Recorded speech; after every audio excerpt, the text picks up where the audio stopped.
আসসালামু আলাইকুম। আজকে আপনাদের মাঝে দেখেন যেটা আপনাদের কাছে শেয়ার করবো সেটা হচ্ছে দেখতে পাচ্ছেন ফলিপের একটা কিপ্যাড।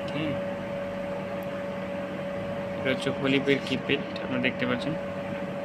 আজকে আপনাদেরকে আমি যা শেয়ার করবো সেটা হচ্ছে এই ফলিপের কিপ্যাড যে কোনো সমস্যার সমাধান আমি আজকে রিপেয়ারিং একদম সব দেখিয়ে দেবো। এটার ভিতরে কী আছে, ফলিপ কিপ্যাড কীভাবে রিপেয়ার করবেন এবং কোন সমস্যা থাকলে, হ্যাং থাকলে কীভাবে রিপেয়ারিং করবেন, এবং বিভিন্ন লেখা আসে অনেক সময়, একটা লেখা আসে আর একটা আসে না, কেন আসে না, এই তো আজকের ভিডিওতে আমি সম্পূর্ণ বিস্তারিতভাবে ব্যাখ্যা করব। তো আপনারা ধৈর্য ধরে আমি চাই আপনারা সম্পূর্ণ ভিডিওটা দেখবেন। আমি এখানে রিপেয়ারিং করে আপনাদেরকে বিএপিতে লাগানোর পরে আমি দেখাবো যে আসলে কি এটা আমি যে আপনাদের ফর্মুলাটা দিব সেটা কি আসলে কার্যকরী কিনা। তো দেখতে পাচ্ছেন এটা আমি কিন্তু ওকে করছি এটা। আর এগুলো হচ্ছে নষ্ট আছে, এটা হচ্ছে নষ্ট আছে। তো এটার মধ্যে হচ্ছে এটা হ্যাং করে, আর আপনার এটা হচ্ছে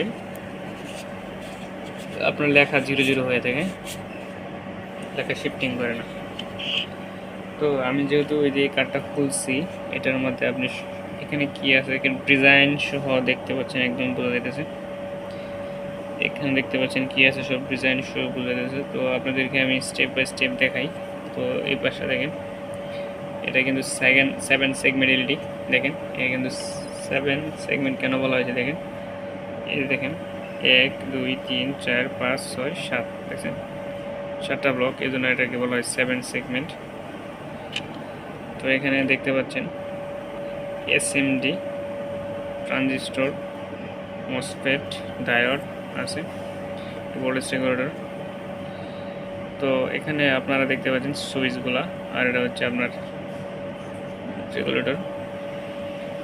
এখন আপনাদেরকে যে বিষয় দেখাবো সেটা হচ্ছে, যেহেতু এই আমার এখানে শুধু কি আছে দেখেন, আপনারা লক্ষ্য করবেন এটার মধ্যে কি আছে আসলে, ফলিপের কিবোর্ডের মধ্যে কি আছে সেটা আপনাদেরকে আগে বুঝতে হবে। এখানে দেখতে পাচ্ছেন যে এখানে আছে একটা প্রসেসর, দেখছেন প্রসেসর একটা চিপ দেখা যাচ্ছে, দেখছেন প্রসেসর একটা চিপ আছে। আর কি আছে, আর এখানে একটা আইসি আছে। আইসির নাম্বারটা যদি আমরা দেখি, কারণ আইসির নাম্বারটা যদি আমরা একটু দেখাই,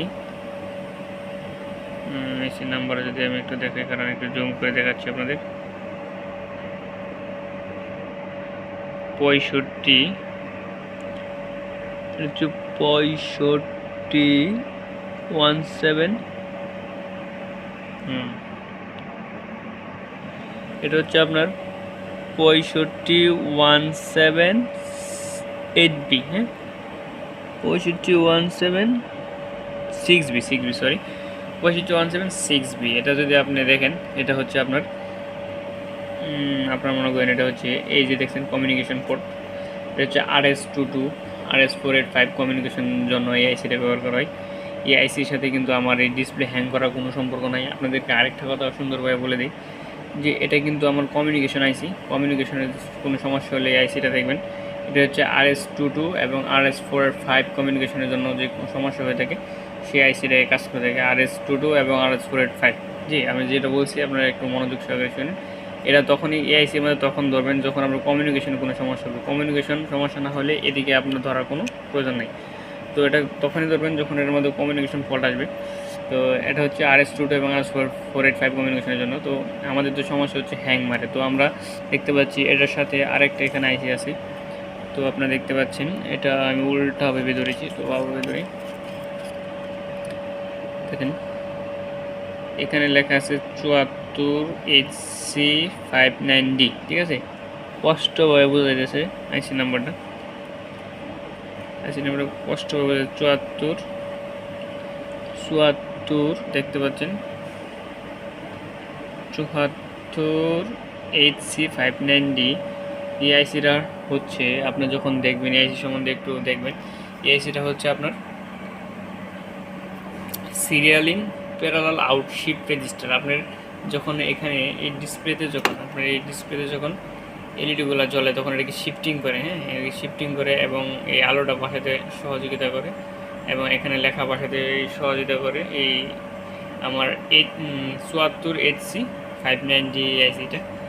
আপনার যদি মনে করেন হ্যাং হয়ে থাকে, আপনার যদি ধরেন হ্যাং হয়ে থাকে, আপনার অন্য এলইডির যে কোনো সমস্যা, এই সেগমেন্টে আলোর যে কোনো সমস্যা, যে কোনো অনেক সময় ওয়ান হন হয়ে থাকে, অনেক সময় পিপি হয়ে থাকে, তখন কী করবেন? তখন কোনো কথা না ভেবেই এই আইসিটা রিমুভ করবেন। এই আইসিটা রিমুভ করার পরে নতুন একটা আইসি লাগাবেন। নতুন একটা আইসি আপনি লাগানোর পরে আপনি দেখবেন 100% ওকে হয়ে গেছে। তো আপনাদেরকে আমি এখন ডব্লিউটিভিতে নিয়ে যাব।